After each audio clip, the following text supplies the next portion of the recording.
78 years ago, George Johnny Johnson was one of the brave young men who set off from Lincolnshire on the pivotal Dambusters raids of World War II. Now, military personnel around the world have been set the challenge to cycle 56 or 100 miles. 100 represents how old Johnny will be in November. 56 represents the number of men who didn't come back from that raid on the Ruhr Valley. Gemma Dawson has the story. Not a fly past, but a cycle past for the last surviving Dambuster, George Johnny Johnson. He was just 21 when he set off from RAF Scampton to take part in one of the most daring raids of the Second World War, dropping specially designed bouncing bombs on German dams. The breaching of the dams was superbly executed and resulted in enormous damage and dislocation to Germany's war industry. There was water everywhere. It was just like an inland sea, and it was still coming out of that dam. Johnny was a bomb aimer, the mission unlike any other, flying just 60 feet above the water at high speed.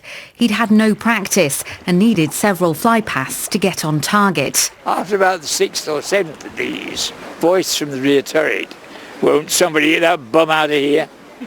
I had to realise how easy it was to become the most unpopular member of crew, just like that. New technology, the bouncing bomb, Barnes Wallace, it took it absolutely into the industrial heartland, and those brave bomber crews who took a real hammering bomber command throughout the war.